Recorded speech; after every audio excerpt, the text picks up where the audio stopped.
Hi, friends. Welcome to the Anime Book Club podcast. I'm your host, DJ Montague. And I'm your host, Greg. And here we review anime from classics to brand new stuff, hidden gems, and controversial favorites. You'll hear all of our hot takes, rants, and genius observations. So thanks for tuning in, and buckle up because the episode starts now. By the way, friends, these episodes contain spoilers, so be careful and don't ruin this anime for yourself. You've been warned. Hi, welcome, friends. Welcome to the Anime Book Club, a podcast, special edition, solo leveling, season finale +2. I'm your co-host, DJ Montague. And I am Greg, Japanese healer, S-rank hunter, big smart Jesus. Hell yeah. And today, on our special edition episode, we're talking about the last 3 episodes of Solo Leveling. We've got episode 11, 12, and 13. All that entails, all the things that happened to boy band hero Jinwoo, sexiest dude on earth. Well, that can't be true because you are the sexiest man on get earth. the fuck out of here. Oh, man. Okay. All right. All right. Okay, fine. I take it back then. Okay. You're not. Thank you. I mean, dude, Brad Pitt exists. I can't even come close to that. Your hair is better than his hair that he had in the movie Fury. What about... Nah, he's better in everything than I... Anyways, we're talking about Jinwoo, okay? We're not talking about Brad Pitt. We're talking about Korea's Brad Pitt, all right? Greg, what's been going through your mind? Give me like a little taste of the solo leveling conundrum that you found yourself in. We mentioned it in other episodes where we were complaining about how it was the Jinwoo show, and we would like to see more of the S-rank hunters showcased. Yeah. And they deliver in these episodes here. But for some reason, it doesn't feel as impactful as I would have hoped. I will agree. I think that there were a few moments that were really cool that could have been expanded upon. And it's kind of sad that we just don't get that. I think a lot of people are really, really high on life on how good Solo Leveling is animation-wise. But, like, holy shit, is the entirety of that show just aura farming. Like, dudes standing a little bit still and then doing really cool poses and then some cool shit. Some good animation happens. But, like, everything is so fucking stylish. Yeah, and I have notes on some of the story elements and specific events that happen that maybe you could shed some light on since you read the manhwa. Okay, well, do you want to get to that later or do you want to get to that earlier? No, let's get to it as it comes. Oh, as it comes. Okay. We're going to play this like DDR and follow the arrows until it gets to the part where I lose my mind. Do you want to start off with the spoiler free of the entirety of it? Because I feel like once we start going, we're just going to go through each episode and we're not going to summarize the episodes because I feel like this is more of a different kind of episode that we're doing here today. Basically, what I said before is more or less my summary. I thought it was cool. I thought the series as a whole was cool. I thought these last 3 episodes, animation-wise, were cool. I do have issues with the other S-rank hunters. I have issues with Jinwoo's leveling system.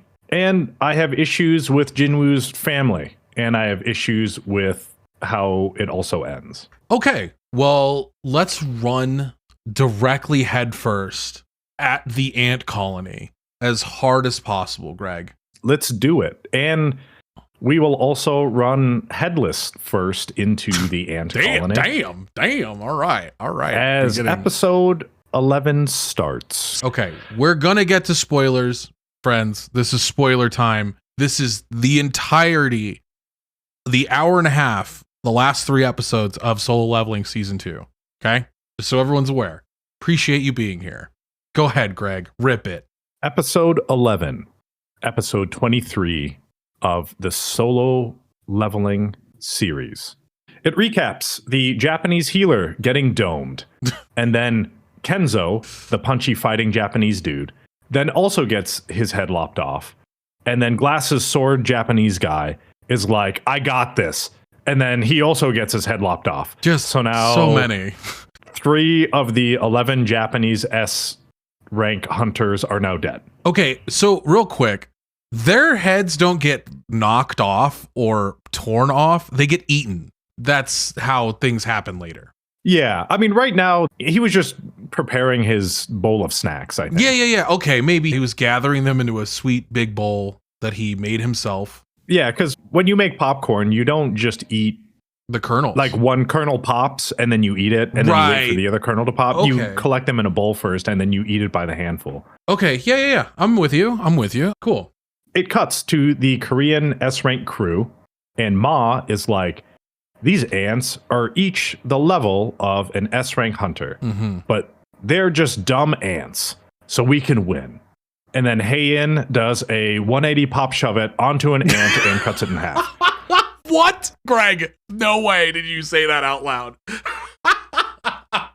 That's what she did. I fucking can't with you sometimes. So Hae-in is like, these are pretty tough. Oh my god. Was she riding fakie, dude? Yeah. She was riding Switch. Hae-in is like, these are pretty tough. And then Byung-gu is like, we can take a bunch of them because you have me. I got you from the rear. So there won't ever be any problems. Yeah. And then I have a note right underneath that says he's probably going to fucking die.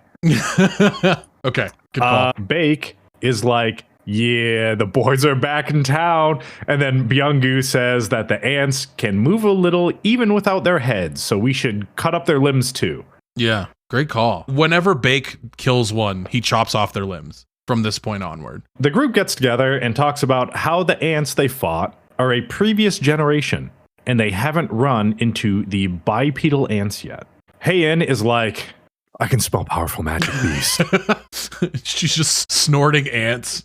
Jong-in is like, Bake, you should be able to see it then, right? And he's like, yeah, I guess so. And then he uses Kuro's clairvoyance from Ishura and finds the queen.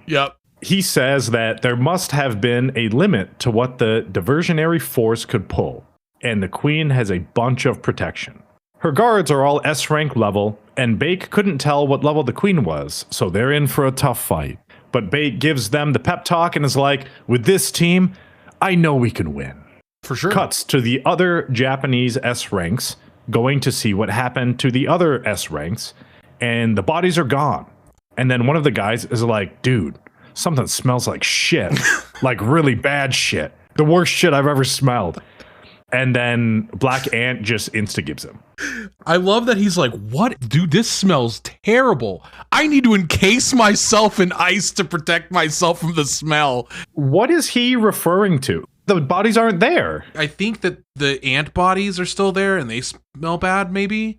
But like, I also think that the writer himself has like a really big smell fetish.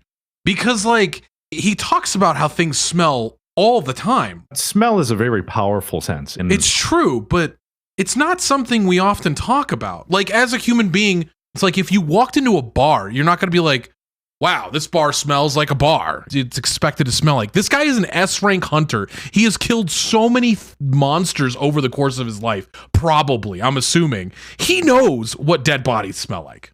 Yeah, normally the smell thoughts are held within. Because if I go to a bar and I'm like, give me a Red Bull vodka, and then they put it in front of me and I smell it, in my mind, I'm like, man, this smells like the time that you get really drunk and throw up everywhere. Yeah. But then you drink it anyway and you're like, cool. But I don't sit there at the bar and I'm like, man, this smells like regret. Yeah. No, down 6 of them. This smells like depression and regret in here. This is a good bar. Let's sit for a minute. It's very strange how often they bring up scent in this show. But it cuts to the other Japanese S ranks, the Hat Girl and the Eye Patch Guy. Hat Girl. I don't remember their names either. Yeah, I would have to scroll up to the top to get their names. We don't need. It's not worth it. Yeah, it's not. And they're like, I wonder what happened to Charlie team. And then they fight some ants. Yep. Cuts to the Korea team, and they've reached the Queen's Nest, and Byung-gu buffs them all. Ma gets all big and taunts all the ants. Then Jong-in starts incinerating the ants, and Bake is like, yeah, let's not hold back. And then he turns into Team Edward Werewolf. And Hae-in is like, look at that majestic beast. Whoa there. he turns into the character from Darkstalkers. Okay, shut your fucking mouth. Oh, yeah, Felicia. No, but there's a male werewolf. Morgan? Oh, shut up, Greg. Okay. Hold on. All right. Let me. You do this. I'm gonna find his name because I'm gonna get mad if I don't remember it. The A-rank reporter dude is just hanging out in the back, and the news station is like, "We've got over 80% viewers. Going for a better shot." John Talbot. But Byung-gu is like, "Nah, dude, just stay behind me." Cowboy Hawkeye is just a demon hunter from Diablo 3, and he casts Rain of Vengeance, and Bake is cutting stuff up with his claws, and Heian is angry cutting ants. Dude, Greg, it's so good every time. Every time you're like, you watch this show and you're like, I'm gonna equate literally everything to something else that happened in real pop culture life. Like you fucking perfectly. It really gives you clarity on what's happening. It's good. I appreciate it. The news is reporting the progress, and everyone is listening to it, including Jinwoo's family, the miners, and Go-Gun Hei. Mm-hmm. They engage the queen, but she then spits out some purple disease breath on Bake and Ma, but Byung-gu cleanses them, and then Jong-in hits her with the pyroblast, and she lets out a cry. That is, yep. He AI like spellcast the pyroblast. It's instant pyro, and just, yeah, it's good. He quick casted the pyroblast. Yeah, presence of mind. It's presence of mind. Palm pyro. I never played a mage. Yeah. But Bake is like, that's not her death cry. What is this? But then they have a coordinated attack, and Heian's Sacred Blade Light Shooter flip cuts the queen's head off, and now she's dead. And the whole country rejoices. The crew is like, well, that's that, I guess. But Bake is like, man, that cry, though, something is wrong. Byung-gu is like, we avenged Unsuk. Let's celebrate. The information dudes are like, wait a minute. All the ants are heading back to the queen's nest. And then they break through Jong-in's fire cage, and he's like, that thing is unbreakable. What happened? I'm the perfect ultimate fighter. The only person that's made me feel small is another guy we hang out with occasionally. Nobody else. I think it's funny, though, that at this point, literally nobody knows what's going on because people are just dying out there. And everyone's just like, oh, yeah, we're watching TV. This is really cool. Saturday morning cartoons. Our heroes are killing the Ant Queen. I did think it was a little bit weird that the Japanese team didn't know what was going on with the other teams. Like, you'd think they would be a little bit more coordinated. I assume it's because of the director.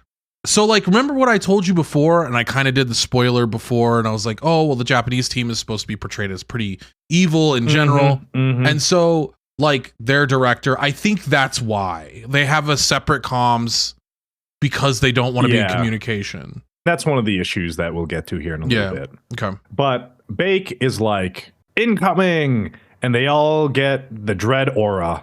And Black Ant rolls up, and Heian is like, that's no ordinary monster. It smells like shit. And then see? Ma is like, we gotta stop this thing. And it walks past him, and he has a vision of his death. But the ant ignores them and just rolls up to the queen and starts eating it. And then gets crazy eyes, and then teleports behind Heian, nothing personnel kid, and just folds her in half, and she flies into a pillar. She gets blasted. Ma attacks, but then it just rips both of his arms off at the same time. And then it slices up Bake, vertical cuts Jong-in, and then pulls a page out of Jinwoo's book and catches cowboy archer arrows out of the air, and then punches him across the room. But Byung-gu is camouflaged and healing them and says it's similar to stealth, but he can't move or he will get revealed. Black Ant is literally just Looney Tunes smashing giant form Ma back and forth, and then doesn't give two shits about Byung-gu camouflage, and then just punches him in half and then eats his head as Byung-gu tells Bake to run, and now he's dead. This, I mean, obviously you want to show how powerful a character is, but you just showed him fucking get all these heads for his popcorn bowl, as previously stated by Greg. And then the only person he kills is Byung-gu. Everybody else is like, ooh, that hurt. I'm going to lay down. This is my problem with solo leveling, is because how the power scaling works, like, it's just, we have guys that we know are supposed to be strong, and then you just bring someone in that is leagues above them, like not even close. Yeah. Byung-gu is literally like, I'm invisible to everyone in the world. No one can see me. And then Black Ant just punches him in half. And it's like, oh, okay. I guess camouflage doesn't work against Black Ant. I understand that they're trying to show how strong Jinwoo has become and how hopeless the scenario could be.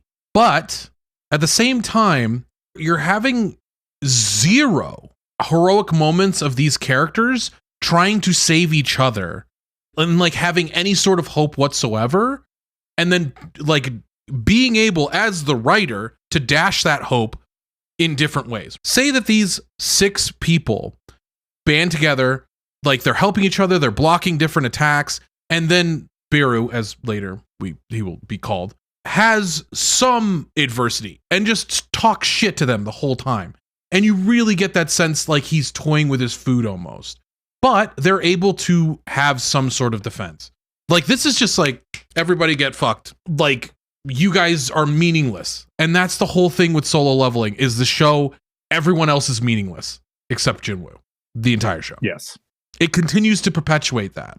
Black Ant doesn't care and is now mimicking Byung-gu's voice and telling Baek to run as he's holding him up by the throat. Black Ant says, you killed our queen and you guys suck. So I'm going to kill your king. Who your king? And then the Black Ant is like, oh wait, I sense someone strong, and just teleports away. Mm-hmm. And then all the other ants are heading for the Korean team's position. It cuts to the Japanese team, and they're like, Charlie and Delta aren't responding. Goto talks to Bravo team, and they're like, yeah, we can't contact them either. And then he says he's on his own to investigate and to meet them at the rendezvous point later. They run into the ice dude's corpse and are like, damn. And then some dude in an office, which is the director, is talking to Goto and is like, why haven't you been calling me? And Goto says they had casualties. And he's like, I don't care about that. I'm evil. Then Goto says the ants are returning to the nest and whoever is there has a 0% chance of living. Mm-hmm. And then I have this note here where this is the political intrigue espionage that Japan doesn't care about the Korean hunters and wanted them to die anyway. Yeah.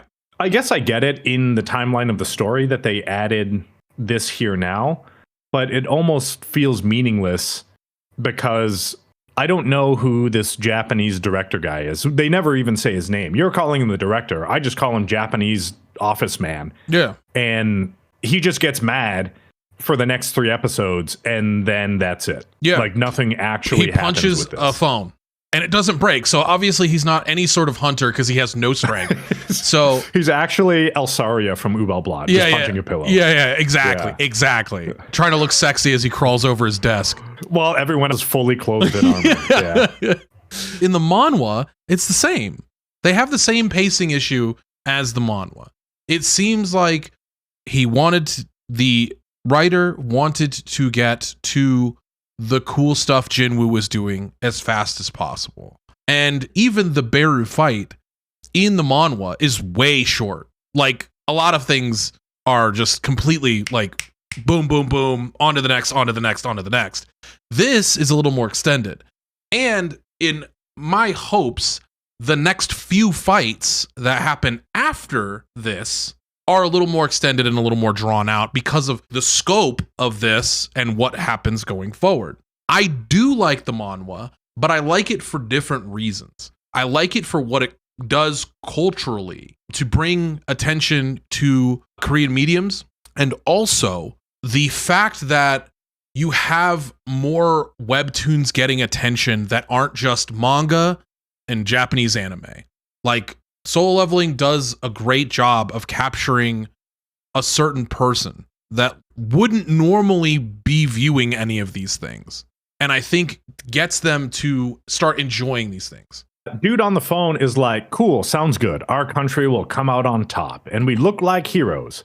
But then Black Ant rolls up and Goto detects it, but it domes one of the other Japanese hunters. Goto tells the other one to get out of there and rendezvous with Bravo team. And then the Black Ant asks him if he's the king. And Goto is like, fuck it. Yup, I'm the king. And then the ant domain expansions And Goto is like, I've felt this before, and has a flashback to Jinwoo before it shows his sword being broken, and now he's dead. He's super dead. Again, with the, like, he just beat the shit out of this team, killed one of them, but everybody else is boop, boop, boop, boop, boop, like dead. Why? No one died on the Korean team yet besides Byung-gu. But the Black Ant so far has killed, at this point in time, 7. Yeah, like he's killed 7 of the 11 Japanese S-rank hunters.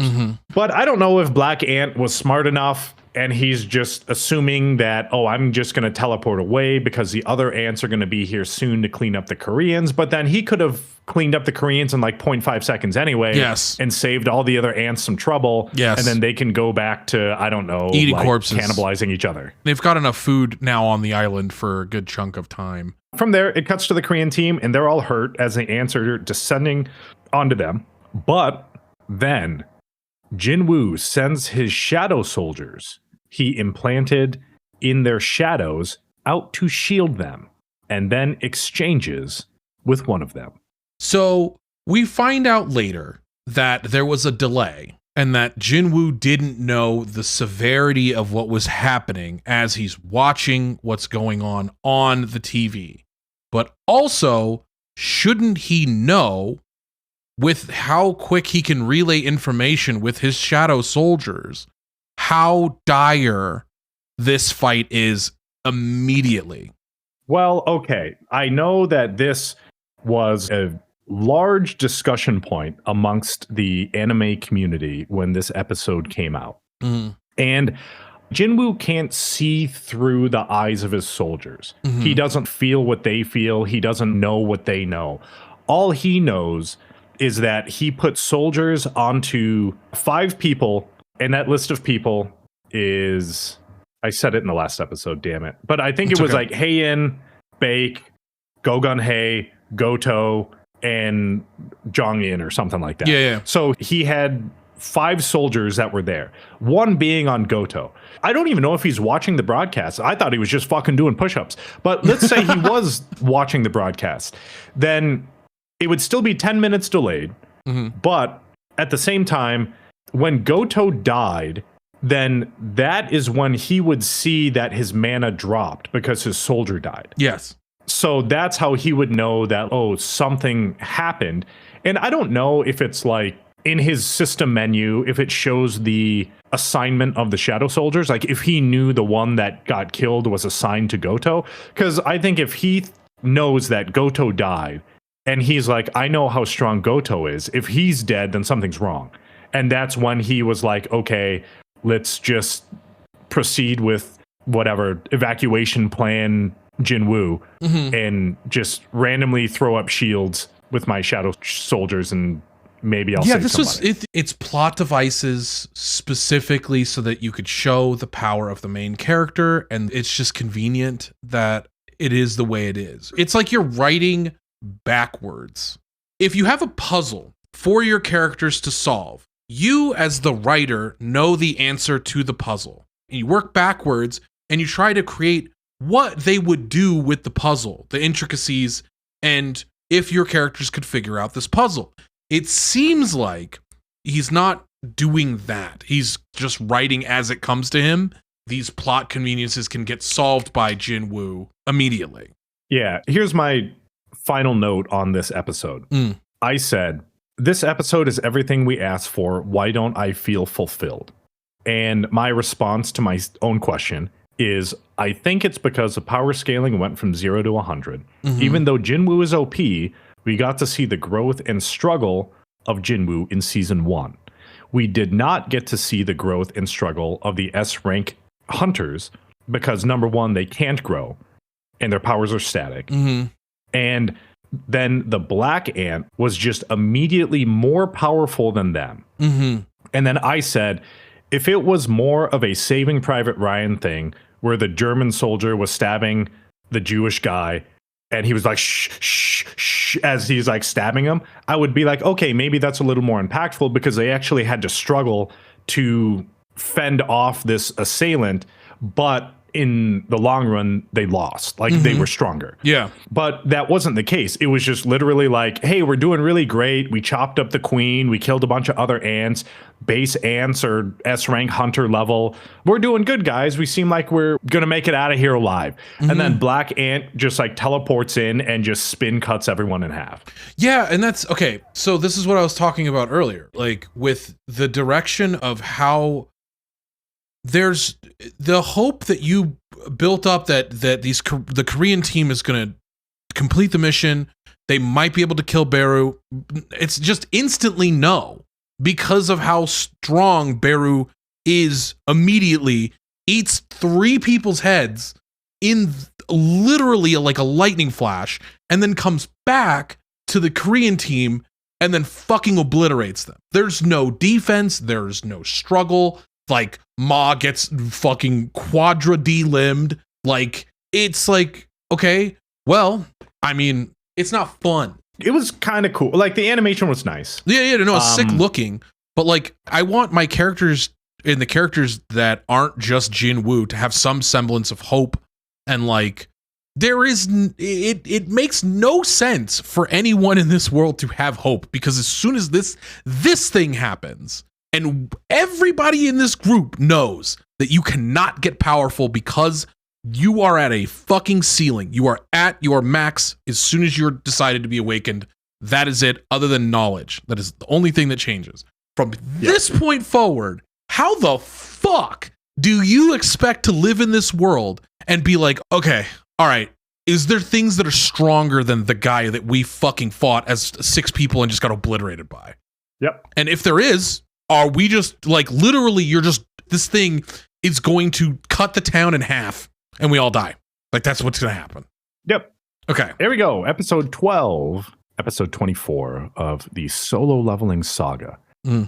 Igris, Tank, Iron, and Tusk are looking really cool. Fucking up some ants. Fucking while aura all the farming. other S-rank hunters are like, damn, who dat? And then Jin Woo rolls up and they're like, holy shit, where did this guy come from? It's fucking Jason Bourne. Oh my god, it's Jason Bourne. The guy with the camera's like, holy shit. And then it cuts to Song and Juhei looking at the blank broadcast, and they think that something is going on Jeju Island. Gogunhei and Jinchil are also like, we gotta get intel on our hunters. It cuts to the broadcasting station, and they're freaking out because they can't get the broadcast up and wondering what they're even going to broadcast if everyone is dead. So the director of the studio yells into the mic, this is an interesting plot point. Like, this is something that could have been expanded upon and give the citizens the dread. This is a horrible loss for humanity. We are all watching on national TV as this incredible, like, our heroes are dead. Like, oh my god, these guys could be dead. This is insane.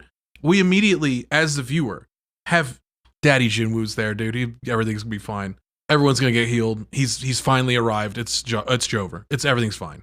But it cuts to the ant cave and the cameraman, and he can't get a signal, and his camera isn't working. Jinwoo has Iron mass taunt the ants, and then they all do backflips and chop them up. Bake is like, Jinwoo, why are you here? What's going on? And Jinwoo is like, here, drink some potions. But then he realizes that he can't transfer them. So instead, he just pours it into everyone's mouths and they do body shots off of Jinwoo. And it works on everyone but Heian. And it's because her hit points are too low. Dude, they want to get her out of there, but there are too many bugs. Gogunhei walks into the planning room and he's like, status report. And they say that something has jammed communication on the island. And he's like, well, get that shit back up. And then he says he hates his old, aging, gross old man body and heart. By the way, he wants to frag too. This man is so jacked and like tall and like grizzled human being. And the way that you're explaining, he's like, I just hate that I'm just weak now. And it's like, you were an S-rank hunter. I know, it's funny. Because like, even what's probably going to happen in season 3, we get a glimpse of like him being awesome. Like, spoiler alert, he gets cool screen time other than being in a suit and talking. So, Oh, that's cool. yeah. From there, it cuts to Jinwoo's sister just hitting the TV because the signal cut out. What the fuck? Is this fucking 1995? Like, what are you doing? Yeah, I know. And then my note here is like, that shows you what a free ride 4-year college degree gets you. And their mom is like, yeah, that isn't helping. And then she's like, I'm going to use my smartphone because it's a magic portal to the land of things that I want immediately and instantly. Yes. But I have no idea how it works. Cuts to the Japan communications room. And the dude is like, yeah, Goto is dead. And probably everyone else. And then the evil Japan guy he's talking to is like, this will cost us in the next phase of our plan. And then he's like, Goto, you big dummy dying, that messed up my entire plan. And then my note here says that's very similar to how companies treat their employees. Back with Jinwoo, he says that the elite soldiers are doing good, but regular soldier guys are getting wrecked. And he is just itching to arise some ants. But he's worried about everyone seeing. But he decides he's going to do it. But as he does, all the ants part the sea for the Black Ant. Black Ant is mad because he couldn't find the king outside, so he came back inside. And then Jinwoo is like, he's probably the reason why he can't sense the shadow he put on Goto. And then Jinwoo starts glowing blue. Hold on. We answered a question, though. Yeah. You answered the question of, like, he knows whose shadow's sensed to. Oh, you're right. Like, yeah, so he knew Goto died, so that's probably why he's like, well, I should probably go see if everyone's okay. Because, like, okay, so Heian didn't die. Baek didn't die. Jong-in didn't die. Mm-hmm. So it's not like those shadows are keeping track of their HP or whatever. Right. Because those shadows didn't disappear, that's why he didn't come in the beginning to help them as they were getting kicked in half. And he didn't have one on Byung-gu. Literally all it is negligence. This is what we've talked about before. It's like, I understand that he is human and he wants to see his family. He wants to spend time with his mom. He hasn't had a chance to do so. She's been in a coma. This is now on your shoulders, Jinwoo, because you have the power to change it. This is an exact thing that happens in the real world. Yeah, it was more important for him to like pay for his sister's college degree as she hits a TV than, you know, save S-rank hunters that were like fighting to save the world. Yeah, that is exactly, and it frustrates me that that's the plot device. Who starts glowing blue and squares up with the Black Ant, and he's like, bugs will be bugs, I guess. It's a bug's life, and then they just start punching each other.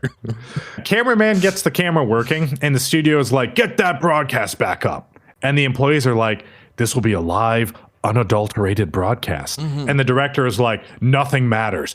Do it. And now the entire world can see how cool Jinwoo is. And everyone is like, oh shit, it's Jason Bourne. Yeah. Jinwoo's sister is still a piece of shit. And then Go Gun-hye is like, that's my boy, and breaks his chair. Dude, kind of hilarious, though. And he's like, all in on Jinwoo, life-saving, put it on black. Yeah, 100%. Yeah. Put it on the Gucci shirt, my dog. He's gonna go crazy. The ant punches Jinwoo, and he just takes it to the chin. And then he says, did someone open a window? I feel a breeze. And then he punches the ant, and then the ant's like, if I wanted a kiss, I would have asked your mother. And now they're just doing that like Russian slap fight thing. Dude, it literally, it's exactly what it is. It's exactly. Well, I had the thought, I was like, dude, these guys have both hands on the table and they're just slap boxing each other until one of them goes unconscious. And like, even this still that I have of Biru like back, and he's like, I'm not going down, bitch. And then he like getting back up. It's just, I'm dying, dude.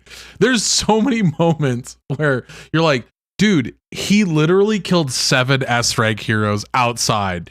He nearly one-shot the entire Korea S-class team that are celebrities back home, and you're gonna slap box this dude right now? That's what we're doing? Like, get out of here, bro. I mean, he's lucky that Black Ant didn't have a pair of boobs, because it would have just been like Essel, and he would have just followed him around. Would have never been the same. So I guess that was their warm-up by punching each other while everyone watches. Black Ant got sick of getting punched in the face, so he uses his poison tongue on Jinwoo, and now he thinks he's got a leg up. Good thing Jinwoo is literally immune to all poisons and diseases and alcohols ever created on any fucking galaxy ever. And then it cuts to Japan villain businessman guy, and he's like, 7 out of 10 S ranks died. What a joke. And the other guy is like, there's a strong magic presence in the nest. We don't know what it is. And then the evil businessman guy is like, if that ant killed Goto, then all the other hunters are basically fucked. And we can still do our evil plan. Let's go. And all Japanese hunters regroup and go back in. Cuts to the 3 remaining Japanese hunters, and the one dude that was hanging out with Goto is just fucking freaking out because the black ant is so strong. I mean, he's the only person handling this like a normal person would. He's like, dude, I watched everybody get domed, and I'm freaking the fuck out. Jinwoo detoxes himself, and then punches the ant, and then says, maybe my perception ability has gotten so high, but I can sense its anxiety. I am also anxious. We're like the same person, but he's an ant. But I also can't perceive why girls like me, or how to make money on the relic auction house, or anything else. But we're like 2 peas in a pod. Well, before that, Bake and them are sitting there, and Bake's like, nothing could surprise me anymore. He's just like giggling, like, it's like, dude, do we not just remember 5 minutes ago where you were literally about to die? It's the high work dungeon where that whole A-rank party is just sitting in a corner. Yeah. And they're just like, man, look at Jinwoo go. I guess we'll just fucking sit here and do nothing. Yeah. So now the S ranks are like relegated down to just literally sitting in a corner doing nothing, even though they are literally the world's strongest people. Yeah. They are actually useless. And the thing with his perception skill and all of his other skills. And in the next episode, I'm going to tell you all of Jinwoo's stat allocation. But I have pictures of it. this is the thing that bugged me, where it's like, you're telling me your perception was that high, yet you don't know how to fucking exist in the normal world like a regular human being. Like, I don't get it. Like, you were a normal dude at one point, so it's not like you fucking forgot how to conduct yourself in public. But now he has super high stat allocation on all stats ever, but I think he got dumber. Yeah. I mean, we have an example of intelligence in someone like Batman, and we have an example of strength in someone like the Hulk. It's this type of intelligence of, okay, problem solving skills, understanding environments and perception that comes with intelligence. Why is his intelligence stat so high and he literally never uses it? He's like, I'm going to punch this problem to death. And then when the problem's like, okay, I'm tired of getting punched. This sucks. It's time to use weapons. He's like, okay, let's use weapons. Agility, engage. And it's like, hey, fucker, like, you could figure out like the slots in his armor and where he's most vulnerable. And you're just like, I'm going to chop this problem up. It's going to be sick. I mean, I guess it shows that all the monsters say Jinwoo's not human, but I guess you can see the like human elements of him, because let's say he is super intelligent. I guess like pride and hubris can still take over, and he just ignores his intelligence and his perception and just basically wants to have a dick measuring contest with an ant. I think that's what it is. And that's everything becomes a dick measuring contest to see how strong he's become, rather than problem solving and like understanding. Like the last episode, spoiler alert, Black Ant, Jinwoo is dick. You're trying to measure your dick, but dicks are all measured to the standard of Jinwoo. He is the dick. Yeah. He's the super cock legend lord. This is what I'm saying, is that intelligence is the knowledge and the understanding of how to cast a spell. Wisdom is the know how to use it. Does this environment even have a wisdom stat? Because if that's not even here or like a metric, then we have to assume that intelligence also is involved in that. And he says it's supposedly linked Jinwoo back to humanity, but his intelligence is high, but his wisdom is probably still 10, which is average. He had to come in and answer the question, are you the king of humans? So he has to have the dick measuring contest because the ant asked him, hey, do you have a big dick? And he's like, I've got the biggest dick. He's like, I have king dick. Yeah. Being king of the humans doesn't mean to be smart. He just had to fight and beat the ant king. Got it. Ant is like, tests of strength don't work. Poison doesn't work. I guess I'll just go full offense mode. And it transforms to accommodate. So basically, he's Kha'Zix from League of Legends. And he just leveled up his IQ and his R. That is a really good way to put that. Jinwoo summons his Demon Monarch daggers, which are S rank with an attack of plus 220. And extra attack power is added based on the strength stat, independent to each dagger, which sounds pretty OP to me. Yeah. They fight and stuff, and the ant is using all sorts of magic that I assume he got from the other hunters that he ate along the way. 100%. But the ant is like, he's as fast as me, and he's getting faster. And he's so pretty. So, okay, with that, he says Jinwoo is as fast, and he's getting faster. So, do you think that Jinwoo is just banking stat points, and as he's fighting or doing whatever, he's adding more to whatever he needs at that particular time, and that's why he's becoming faster? I remember him banking stats for a specific fight, and I remember because he did the same thing with Baron too, because he like pumped his stat strength to like rip his arms off. Yes, and it does show later that he has like 3 stat points left over in his stat sheet. But this is what's frustrating, is that when you have 3 stat points left over and your strength is 250 something, like, is that really going to make the difference? Is that 3 stat points? You're like, oh, I got to pump them up. And then you fucking flex a little harder and you just fucking rip somebody's fucking arm off. Yeah. Those 3 stat points are the difference between ripping Baron's arms off. And? That's all. Okay. That's it. Okay. All right, great. That's it. Cuts to Bake, who is literally going cross-eyed trying to follow their movements. Fucking is.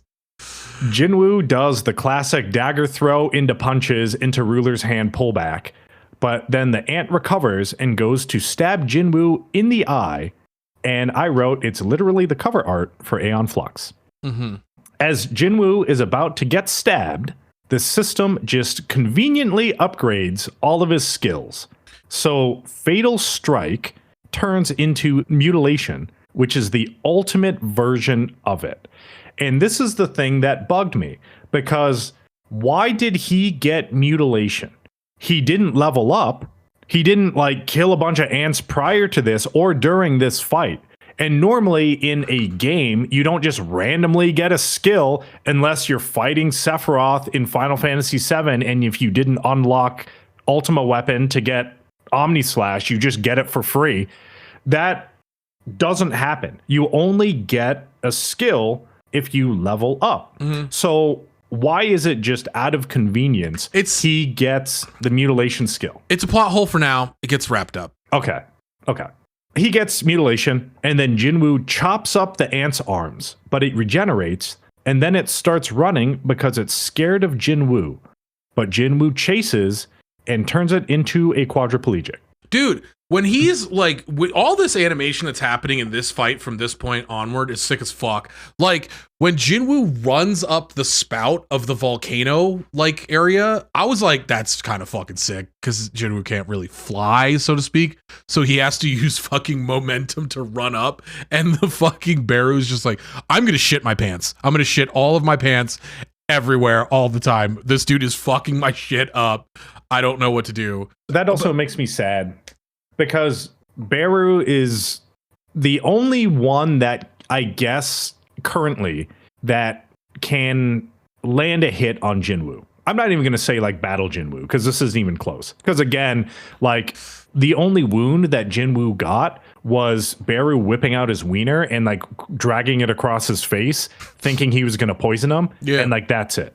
And I guess you can say the slaps too, I guess. But I feel like Jinwoo just let it happen, like, because they were slap boxing. But yeah, like, the other thing that frustrates me is the Aeon Flux scene, because you don't ever feel fear for Jinwoo. There's not really like that point anymore. And this is why I said that solo leveling is just aura farming. You also don't see him move.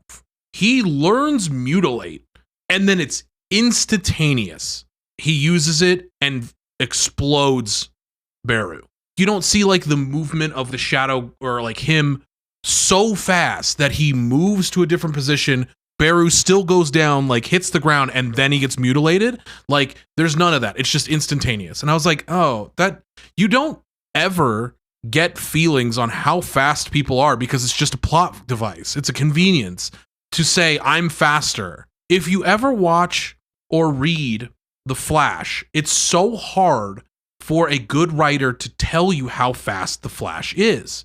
But a good writer will give you a sense of all of that because it's well done, it's well curated, it's well explained, and then you see the extent of the Flash's power. And this is just like, okay, is he faster than light, or is he faster than sound, or is he faster than any sort of movement at all? Because already we know Beru is eating people's heads at nearly the speed of light because it's happening so fast people can't keep up. And then we watch Bake freak the fuck out with his eyes. He is an S-class hero or hunter that is having a struggle keeping up. It's just arbitrary. Speed is meaningless. Well, I have a real life example of that Aeon Flux scene. Okay. I used to do amateur MMA. I am too old now for that, but I was fighting a guy. He went to punch me, and I moved back just enough that his hand literally punched the contact out of my eye. That's crazy. And with the Aeon Flux scene, I would have been happy if at least there was contact. Not even you have to gouge Jinwoo's eye out. Like if it was across the bridge of his nose? Or maybe you just even made contact with the eye and then he might have to go to the optometrist and they would have to, put a little patch on it and let it heal or something like that. Like, at least anything. And this is similar to the Baron fight where at that time when he was fighting the Demon Monarch, that was the strongest guy that he has ever fought. But at the very end of the battle, he was literally just fucking naked with sweat all over his body as Essel was trying to profess her love to him. Like, that's all that happened. Yeah. And then in this fight, it's actually the same thing, which is what makes me sad. Like, there was no damage to Jinwoo besides, the tongue lash that he got a cut on his cheek. That was it. Anyway. He's not missing a fingernail at all. No. Like, and that's the thing is that it's just, there's no sense that Jinwoo will ever be anything less than 100% of who he is and what he is. And this is what I say. It's just like, if we watch One Punch Man, you don't watch One Punch Man to just watch him punch stuff in half because like, that's just kind of boring. You watch One Punch Man because there's a lot of other stuff going on. And then you're like, okay, well, One Punch Man gets to give him the fist after this guy fought like a bunch of people. Yeah. All right, let's finish this up. So Jinwoo chases Black Ant and turns him into a quadriplegic. Yeah. The Black Ant gets mad and buffs the other ants, but then Jinwoo domain expands, and now they have a battle. But the ants get fucked, and Jinwoo's dragon, Kaisel, gets some screen time. Tusk, Sphere of Avarice blasts a new hole in the side of the mountain, and then Black Ant tries to run, but gets Ruler Jerkoff handed by Jinwoo, but then tries to escape again, and then Jinwoo uses Mutilate again on him. And then gains a couple levels, and then all the other ants retreat, and now he's dead. Super dead. That's it. And then Jinwoo just sighs and literally took no damage besides his scratch from the poison tongue. And then he's like, oh shit, wasn't I supposed to save Heian? Like, damn, like I was having too much fun Russian slapboxing an ant. I was slapboxing his fucking thing, dude. Oh, it's so frustrating. They're like, we gotta go. But Jinwoo was like, she's not gonna make it. So he tries an elixir of life, but it's ineffective. And he's like, what can I do? And I have a note here that says, I don't even know why he cares about Heian so much. In the rest of the series, we have not seen any interest in the opposite sex by Jinwoo at any point in time. So why is it that he's like, I have to save Heian when he's literally watched like double-digit amount of people die that he could have saved. But now he's freaking out about this one girl that thinks he smells good. But he doesn't even know that she thinks he smells good. Well, his perception stat is really high, so Shut maybe up, he Greg. just perceived that. Shut up, Greg. It is a plot device for, this is what's frustrating, is he saves Essel because he finds out she's a woman. He just literally destroyed two of her guards instantaneously because they didn't announce that they were women. We have no idea if they were or not. But until he decides she's hot enough. All right, I'm in. I'm going to do everything in my power to save this person. Yeah, but Jinwoo doesn't even seem like he likes girls. Well, I mean, at least he saved him, I guess. Yeah. So, yeah, didn't matter if he likes men, girls, and non-binary. Doesn't matter. It's just he has no interest in people because he's so far above. He does not give a fuck. That's the whole point of this. This is why it's frustrating. Is until it's a woman in danger, he doesn't give a shit. Yeah, I mean, you're right. And also for having like max intelligence stat too, how did he think that elixir of life would work? Do you think injury is an illness? No, it's not an illness. Like, you're fucking damaged. I think he was like just desperate, and he's just like, fuck it, I'm throwing everything at the wall because I'm the best. But why are you desperate? Like, shouldn't your stats and your knowledge of everything, like, make you not desperate? Because you've fucking seen how, like, literally everything works behind the scenes because you are in the system. Yep. I didn't get this part because now he's just... Yeah, as you said, he's desperate to cure this single girl that he has no interest in. Yet. But maybe he has interest now, apparently. Yeah, I guess. All right. Episode 13. Episode 25, the finale of Solo Leveling as a whole, as we know it. But Black Ant is dead. Haein is still injured, and Jinwoo tells the reporter guy to turn off the camera or he'll break it. He has Byung-goo's corpse and Haein side by side. And Baek is like, what are you doing with my boy? And Jinwoo says, stop talking, bitch. And then he arises Byung-goo. Okay. Again, this just shows you that he does not give a fuck about anyone but himself or what interest he takes in women.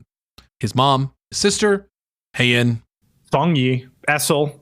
And like, Baek has done nothing in this anime and in the manhwa to like try and assert dominance over him. He's trying to get answers. And he, like, when they meet before and like he tries to grab his shoulder, like, Jinwoo's being a dick. Like, Jinwoo's the dick here, guys. It's really frustrating that everyone's like, Baek is just being good boy dog. That's it. For his master. Well, yeah. Cuts to outside, and the ships are shooting at the ants, and I don't know why, because we established in episode 1 of season 1 that fucking normal weapons don't do shit against monsters. And the Japanese hunters say that they are going to execute Plan 9. The one Japanese dude that escaped the Black Ant before is still going crazy, but then the communications dude said that it's dead, and one of the Korean hunters killed it. It cuts back to Jinwoo and the gang. And Jinwoo says that he heard a voice that asked him to use his power. And Byung-goo's shadow heals Haein. And then Jinwoo says he thinks he could tell what kind of person Byung-goo was, like in life, since his shadow healed Haein without being given the order. Baek is like, Byung-goo could be super useful for you, but he never liked the battlefield, and asks Jinwoo not to make him fight. Jinwoo is like, yeah, I was already thinking the same thing, you dumb piece of shit. Don't ever assume that you know more than me. And then he releases Byung-goo. But before he disappears, he tells Baek that he'll see him at the crossroads. Damn, because so he won't be lonely. You asshole. Hold on. But like, okay, so this scene makes me angry because in its entirety, Jinwoo is just like, you commanded me last time, but this time you came with a heartfelt plea, and so I will respect that. Just shut the fuck up, dude. Like, yeah. He literally asked you a question, you ignored him, and then you walked away because you didn't think he was even worth speaking to, and then he tried to grab your shoulder like, hey, dude, why are you being a dick? And then you decided to aura farm, fucking teleport away. You're the dick here, dude. You are the dick. It's so frustrating. And even in last episode, Baek is like, hey, man, how did you get here? He's like, shut the fuck up. Yeah, please. I'm like, fucking busy. Like, shut up. I'm going to fuck these people up. And then he does so, and Baek's just like, I'm so confused on what's going on. Like, you are incredibly powerful. Can somebody explain this shit to me, please? It cuts to Japan evil businessman getting mad that Jinwoo was on the island since he thought he wasn't participating in the raid. And the dude on the phone is just like, yeah, man, I don't know. He just appeared out of nowhere. They lost 7 of their 10 hunters, and the dude on the phone is like, this is going to affect how we deal with domestic gates and stuff. You still want to do Plan 9? And then businessman is like, nah, pull out. And then he punches the phone. And it doesn't even break. It just kind of falls off the desk. He punches that phone with all of his strength, and it just like rolls, and then it's like teetering on the edge of the desk, and then kind of like falls over. Yeah, like the phone was already halfway off the desk, and then he punched it, and the phone like lost balance. Yeah. He's weak, is what we're saying. Yeah. The ants are going crazy, and the hunters on the boats are trying to fend them off. The Korean hunter team gets on the helicopter, and Jinwoo is staying behind to take care of the remaining ants and the eggs. Jinwoo is getting levels from just burning up eggs, and then uses the Demon Monarch's sword and is just shooting lightning and ants. Jinwoo has his shadows clean up, and he's now level 100 with the job Shadow Monarch and the title, The One Who Overcame Adversity. Okay, we're looking at the stats right now. Strength, 239 plus 55. Agility, 235 plus 70. Perception, 207 plus 55. Vitality, 211 plus 55. Intelligence, plus 240 plus 55. And then available ability points, 3. Okay?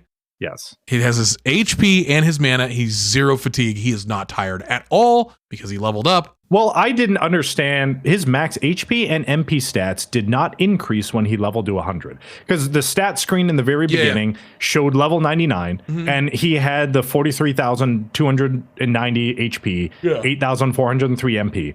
It rolled over to 100, and no stats changed. Yeah, I think it's whatever. The stats are meaningless because he does not care about them and he does not use them. I'm just curious what a S rank hunter would be an equivalent to stats. Right. And I'm assuming like level 50 to 60. The difference between being level 60 in World of Warcraft and being like end game gear level 60 in World of Warcraft, or Final Fantasy 14, a prime example, just hitting level 70, or max. I've done all the raids and I can output like 30% more damage than you. This is what I have a problem with, is Jinwoo is just like, it's not even close. It's not even close. In normal humans, if I have a gun and the other guy has not a gun, and I'm like, I'm going to shoot you with the gun, like our perception is, okay, the guy with the gun wins. That's the whole point of guns. Some dude's not just going to be fucking dodging bullets. This is what we as humans perceive. And then we watch this, and it's astronomical differences. Do we have any idea what a gun would actually like do to Jinwoo? Would he fucking grab the bullet out of the air and then like kiss it and then like throw it backwards at the dude? And then all in that same frame, would he grab the bullet from the barrel of the gun before the like hammer hits the fucking back of it? Like, this is what I'm talking about. It's so fucking insane. There's a little system glitch, and then Jinwoo goes over to the black ant, and it's like, this dude is still giving off aura after dying. And then he tries to arise him, but then is pulled into a darkness for a moment. Fucking domain expansion again. But then comes back to normal, and then the ant arise was successful. Jinwoo is like, sick, onto arising more ants. And then the black ant starts talking, and he asks Jinwoo to give him a name. And Jinwoo is like, oh shit, you can talk. The black ant is general rank. But Jinwoo is like, I don't know about this talking ant. And he asks the ant if he will be loyal even though he killed it. And the ant said, it didn't die. It was reborn by his hand. And Jinwoo is like, sounds good. Good enough for me. And then he calls him Beru. And then arises more ants. Jinwoo gets to the surface, and Beru is like, yeah, there's 4,000 ants without a leader, all just randomly running in different directions. And Jinwoo is like, go do something about it. And Beru is like, yes, my liege. Cuts to One-Armed Song, and he's taking down some ants. And then one charges him, but then Beru chops it up, and Juhei is like, Jinwoo, Well, I mean, she doesn't even know what's happening because it's happening so fast that these two couldn't perceive it even in the slightest. The Korean Hunter helicopter is just going to ramming speed with its shield. It's kind of the sickest fucking scene, though, because, like, the ants are just, like, fucking flying off, like, oh, shit. Like, Yeah, they're just literally bound. Like, if it was this easy to kill ants, why didn't we just, like, get a bunch of helicopters and run them over? I don't know. because also this guy's A rank. This mage is A rank. I called Greg for this, and I do want to touch on this real quick, because you have a really fucking cool scene that I don't remember this ever being in the manhwa, but boy, did this look cool as shit. You've got a fucking helicopter. You've got Jong-in and Archer guy on the fucking hood of the fucking car, basically. Like their hood ornaments, fucking blasting ants while this guy is inside holding up a shield. Awesome scene. And like they're freaking out. They're like, dude, this is crazy. We got to get to the fucking hospital. Like, this is a cool scene. This is great. Whoever decided this needed to exist, I was like, yes, 100%. This was rad. I want more of this all the fucking time. As they're running over ants, they can't take much more of this. So Jinwoo rides his wyvern, Kaisil, and throws some lightning at the ants. And now the Korean hunters are safe. Again, immediately dashes my fun. The clouds part to reveal the sun, and Jinwoo standing on Kaisil's back, holding the demon monarch's sword. Narrator jumps in and says that the hunters held off the ants that hit landfall. The Korean hunters return safe, and Haein is transferred to a hospital, and there were a lot of casualties, but the 4th Jeju Island raid was a success. Cuts to ants flying to another country, I assume China. It is. And the boats are like, damn, we've been shooting ants for 2 days, even though it literally does nothing because we have normal technology and they told us that it doesn't actually work. But then they're like, our hero wants some exercise. And he dual wield cross slashes and blows up the ants and is like, these ants suck. I want to fight the black ant. I thought this guy used a spear in the manhwa. And also, he talked about leviathans in the manhwa, which never even comes up again. From what I remember, it might be a mistranslation, and maybe I read incorrectly and I'm thinking of something else, but like he's off the coast, like on this boat doing like hood rat shit for a little while, but also he was part of the Jeju raid, making sure that they didn't go on the other side as well. But he doesn't get introduced until now anyway. This dude seemed awesome, and I want more of him as well. There's a news story about how there's a memorial for all the victims of Jeju Island.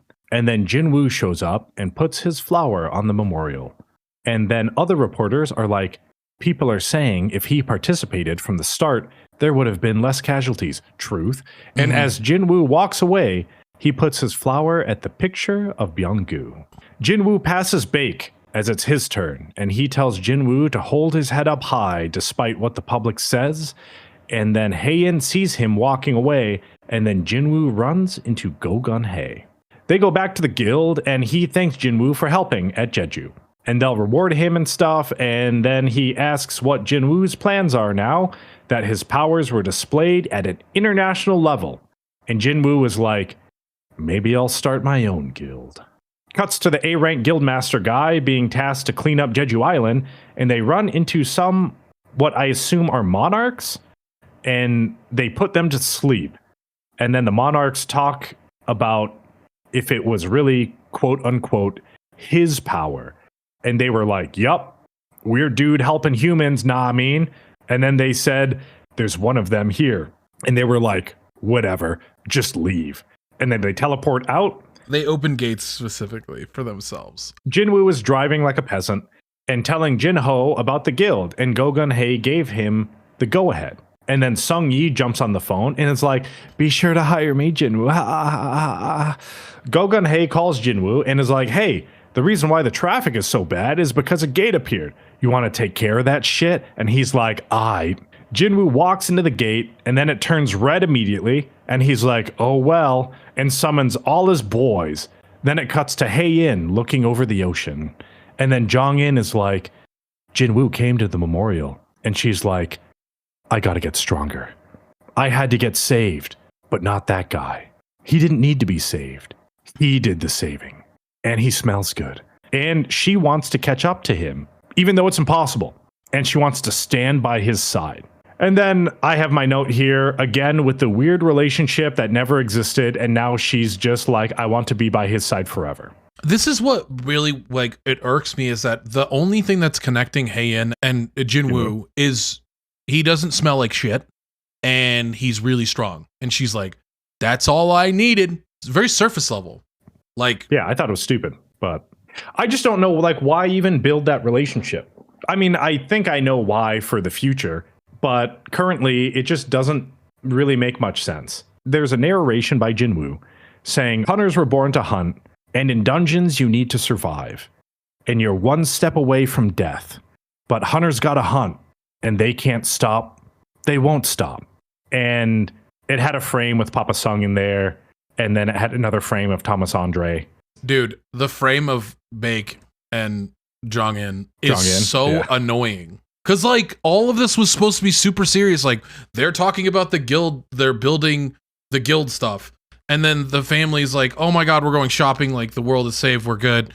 And then all of a sudden you see these two fucking morons with their weird jaws, like, I don't know, having a power struggle over being, like, the fucking least interesting characters in Korea now because Jinwoo exists. Like, who gives a shit now? And then you see Haein, and she's like, I'm kneeling at the place and finding my inner peace. This is where I'm going to get hella strong. Yep. And then you see the dad in the prison uniform get some fucking shoes, man. Like, you're still in that where prison I'm going, uniform. I don't need shoes. Why are you still in the prison uniform, dude? You literally broke out, went to Korea. Like, what the fuck, man? Well, he was in America. Yeah. Then he got flown to Korea. He, like, one-shot Dong Seung and then just walked away and didn't change his clothes. Yeah. But after all that, Jinwoo has a wet t-shirt contest with himself and pulls his tie down to deep V and show his chest. And that's how the episode ends. That's true. That is exactly how the episode ends. We get a little bit of information about what's next. You see these people show up. You see this dude who is just a big muscle. And you see Frost Elf guy. You know, the dad is still out there, and he's searching around because he doesn't want to go talk to his son, because why would he want to go pay child support for the last 10 years? I didn't like the N too much. I get it, because, like, in book form, you get this weekly. You don't get, like, really long hiatuses and stuff like that. So it feels different because the pacing feels different. In a show, you have these, like, all right, this is the cliffhanger time. And it's like wraps up these things, and you continue next season after you wait a year or wait 2 years or whatever it is. I don't know. It feels, because the medium is the book, and because there's not a lot of substance of what's going on and what's next, it doesn't feel like there's a lot to talk about. After all of that, Jinwoo, I want to spend time with my mom. I want to hang out with my family. I don't want to go to Jeju. It ends with him going into more dungeons and just fucking fighting. Yeah. So he's not even doing what he said that he wanted to do, which was to hang out with his family, his mom who's been in a coma for 4 years. It's just like, no, he just wants to fucking frag. So he just is lying to everyone. And that's why I thought the scene with his mom in the hospital after he gave her the elixir of life was so stupid. Because, like, obviously that's not what he wants to do. Pinky did want to be able to defend Daddy Jinwoo at one point. So, in this episode, we're going to give her a chance to talk about it a little bit on air. Okay? Greg, give your ratings, and then we'll do that. Okay. So, I gave animation a 10. 100%. There's not much to say about that. Character development was a 6, mainly because all of the S ranks don't do anything, and the weird thing with Haein lost points, and the fact that Jinwoo says he wants to do a bunch of stuff, but then does the exact opposite. I didn't like it. I gave the story a 6. I think it's your standard, overpowered hero story. Nothing too deep. You have the initial struggles of what he had to go through, and then you introduce perceived more powerful characters, so then he can get more powerful and we could watch him. Mm-hmm. My personal feelings on this is also a 6. I didn't think it was really that cool, besides the animation. With that being said, if we calculate here, and we tabulate. We do carry the 6 divided by the... It gets a 7. Mm-hmm. It's an above average score. It actually lines up nicely right next to 100 Girlfriends. Yes. So I gave the manhwa an 8 because I finished it. It probably took like 3 days. And like, I read it. I didn't dissect it like as much as I'm dissecting the show now. It was good. And I was like, cool. I understand why it's getting an anime. That was cool. It was really pretty to look at. The thing that I said in the beginning that it's going to be really hard to animate the shadows because of how cool they look in a manhwa is still standing up to now. The neon that his eyes are here at the very end and like the neon that he summons them, like their parts, it seems like it's hard to do because you're adding illumination to blue. Might be hard to make it move and look cool. They like, it seems more of the shadows are more muted. But I will give the anime also a 7. I don't think that the more that I jump into this universe that I enjoy it more. It's the more I can nitpick it, like, and pull it apart at the seams because it is shallow. It is supposed to be this entry-level thing. There's just not enough substance with solo leveling that really, really shines through that it could beat out something like a Free Ren, that it could beat out something like a Dandadan. Yeah, and I think that just shows our personalities in our tastes. So if you look at my anime list and you see what I have rated as high, you will see that they're deep story-driven animes that deliver impactful life lessons that I feel like you could apply to yourself in real life. Yeah. I don't think there's any lesson that Solo Leveling taught me that I would apply to any situation in real life. It's just do push-ups, dude. Yeah, basically. Like, that's what's important to me, and that's what I think is good, is if you can take a message or take a meaning out of the thing that you ingested. And obviously the animation and stuff has an impact. Like, you want things to look cool. But the things that have more story and more substance get higher scores from me. Jinwoo's wet t-shirt contest, man, he would have looked better in a shirt from itaesthetics.com, like this Chainsaw Man Ultimate Chainsaw shirt that I am wearing right now. And you can get a shirt like this also to do a wet t-shirt contest by yourself at itaesthetics.com using promo code TABC10 on checkout for 10% off. And you can use that extra money to buy more water. To wet yourself, not to drink. oh, but what if you need to drink then to wet yourself? What if you get like super parched and you have like, you're like, I don't have any water to drink? If you're super parched, then you should go to gamersups.gg Greg, that was and nuts. use promo code DJ Montague for 10% off. If you have hydration issues, this will be your answer. That was so sick, bro. Brother, you should sell anything. Like, damn. Pinky, can you hear me now? Yes, I can. Okay. Greg, you can hear me. Pinky, can you hear me now? Okay. This is the Verizon call, apparently, now. Can you hear me now? Apparently, yes. All right, let's start. What is the defensible position that you're looking to talk about first? Okay, so there's something that I want to bring up that does bring my overall rating down for Solo Leveling. And people, don't get me wrong, I loved Solo Leveling. I think the animation style is great.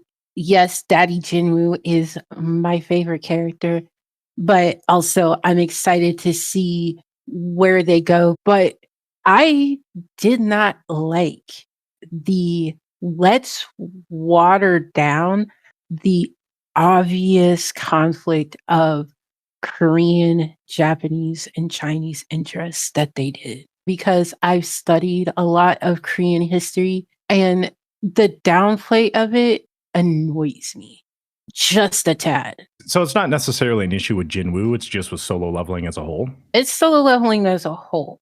Jinwoo, and you guys did bring up a good point.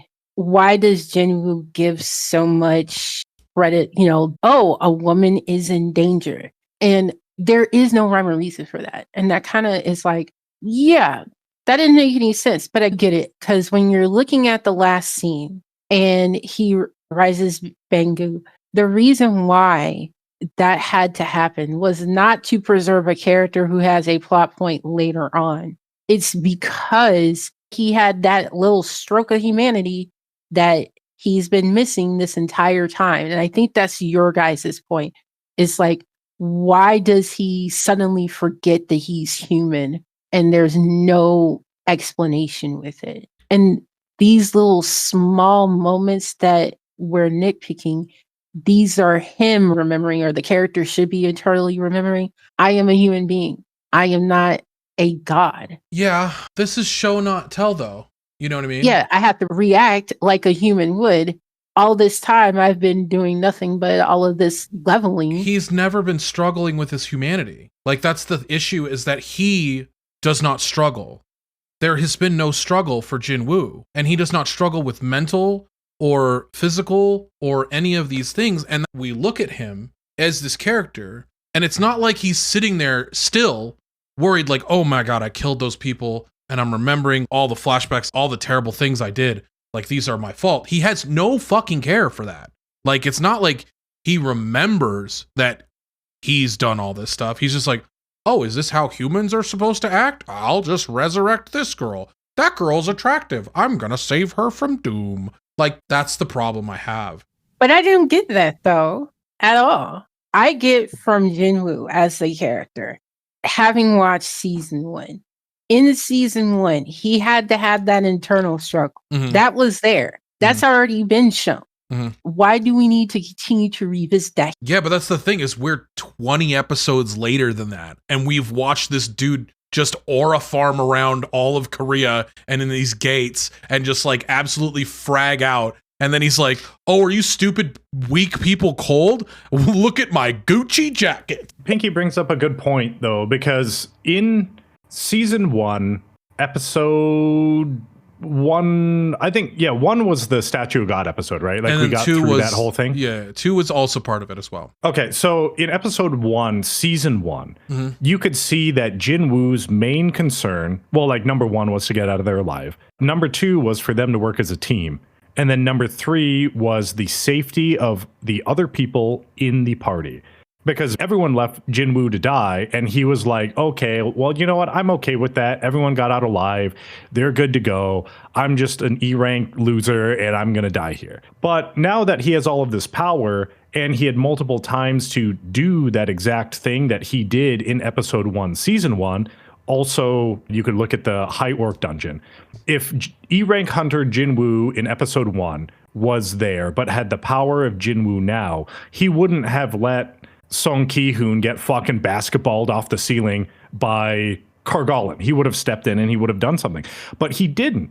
They didn't expressly say that Jinwoo's losing his humanity, but I guess you can assume from things that happen in the later episodes that maybe, yes, he is. They do say it, because when he kills the person the first time, he's like, oh, I've started to detach a little bit. That didn't feel the way that I thought it would. And then he kills like 2 more people and he's like, this is increasing the body count. He does. He has this whole conversation with himself that he feels morally perturbed. It's in season 1. Why do we need to revisit it again? Well, why not? But you're literally watching a whole different show. You've watched 6 hours of another season, and there's not one 10-second like, fuck, dude, this has been really fucked up, and this has been really hard on me mentally. You've got all this other garbage where people are just getting fucking rolled, and he has zero reaction to it. He didn't have it here. That's missing in this one. But in the Redgate arc, he did have that because he had to kill Tank. The guy's like, okay, we got to split up. This is another thing where I've got to step up as a leader. This is really fucked up situation. We're going to split up. We're going to try to find food. And then Jinwoo's like, I'm going to go over here, like, and do whatever I want. And like, these guys are going to get coats. And you see it from that guy's perspective. He's 100% right in this situation. Jinwoo is the asshole. He just fought dire bears and all of his people died and he fucking barely made it out. And he comes back and they're having fucking like a barbecue. And he's like, are you fucking serious, guys? Like, that's crazy talk. And then he rolls up and he's like, you did this, you motherfucker. You could have helped us. And then Jinwoo's like, well, I guess you gotta die. And I don't want anybody to see, because I'll also do it while I'm in this tornado. So nobody knows that I killed you, but the ice elf looked like he killed you. And it's like, yo, that's him losing his humanity and not discussing it. And like never really touching on it again. I think that's the main thing, because I would have liked it if they did revisit the point, at least expressly address the point. Like, we're sitting here making assumptions on if Jinwoo's questioning his humanity or not, but they didn't actually say it. But I would have liked to see him struggle a little bit more about his decisions that he makes.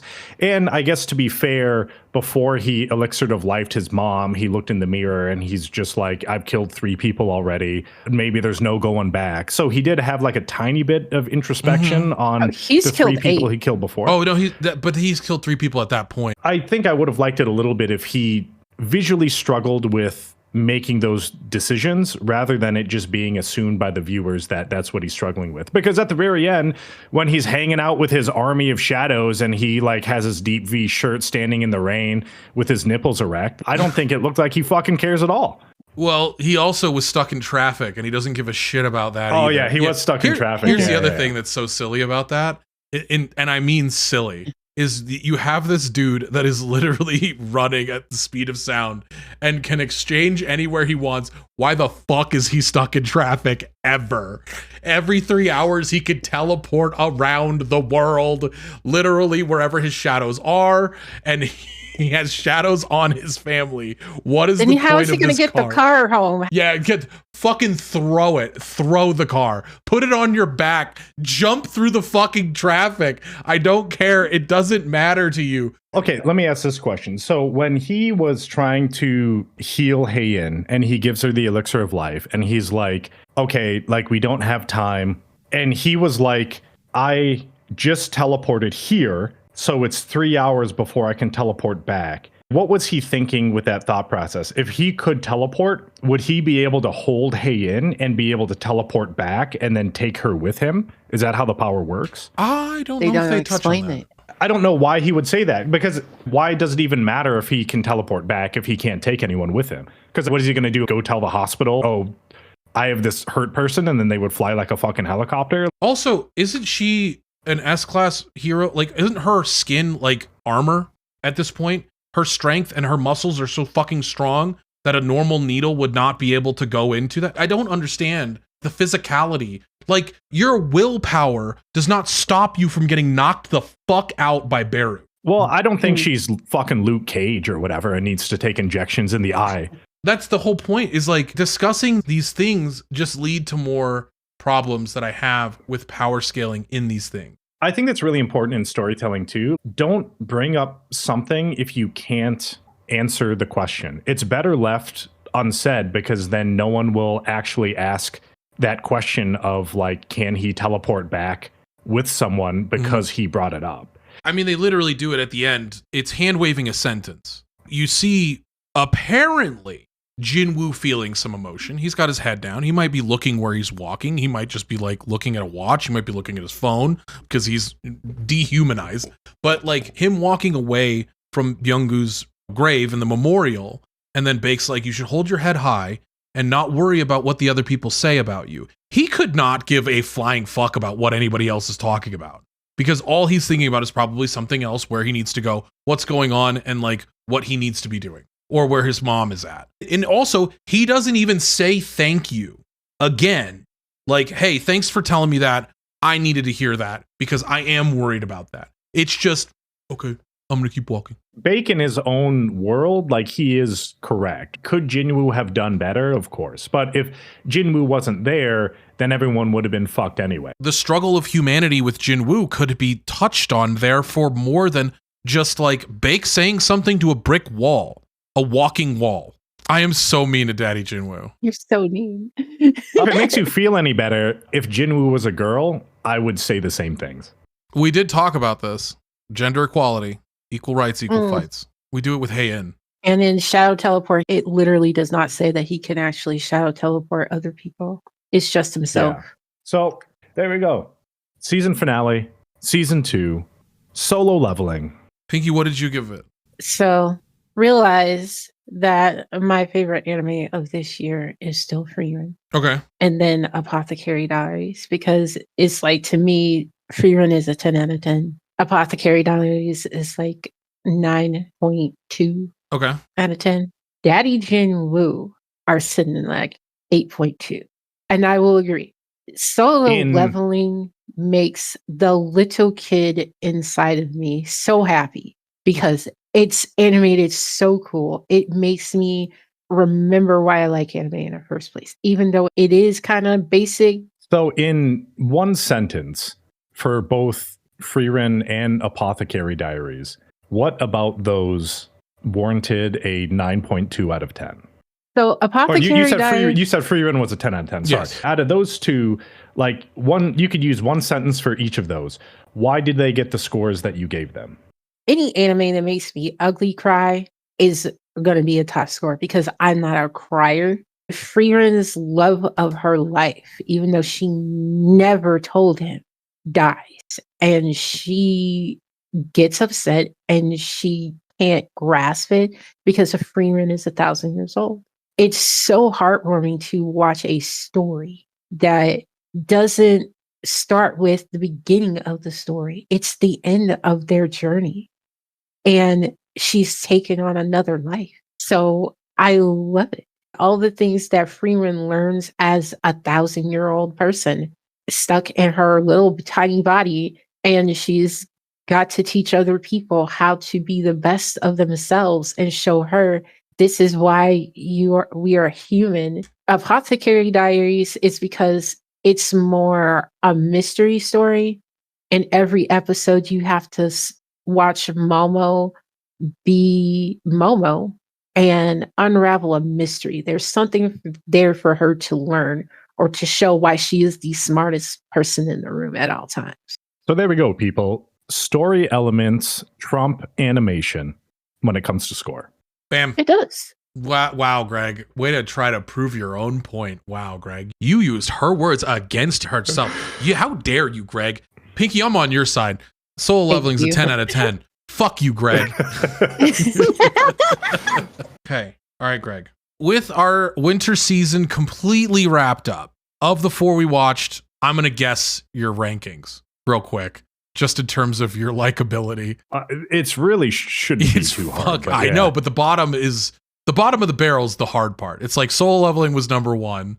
Number 2 was Zenshu.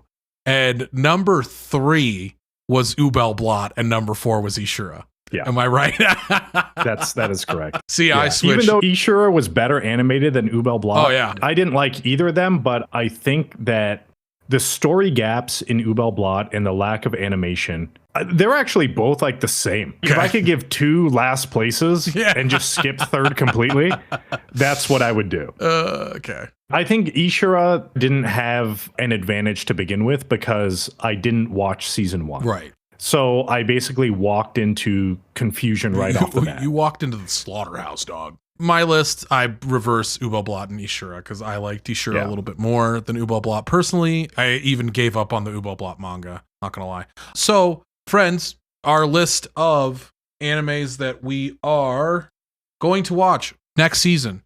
Main shows: Lazarus, Go-Go Loser Ranger Season 2, Apocalypse Hotel, and Shirley. Greg's extra credit is... Please put them on Takamine-san. From Old Country Bumpkin to Master Swordsman, Witch Watch, Moonrise, and the movie Virgin Punk when it comes out in June. Yeah, catch me at the ballpark. Yeah, and the hidden extra credit, Demon Swordman, Your Forma. Greg, that's 8. But I'm not taking notes. That's why they're hidden extra credit. You say that every time.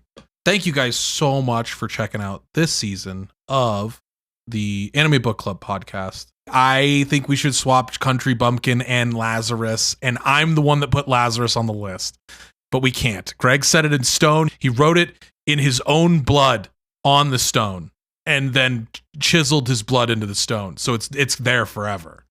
Oh, damn. Yeah. Well, I have a moral of the story. Oh, let's hit him. There. Hit him with it. So my moral of the story for today is don't compare yourself to others.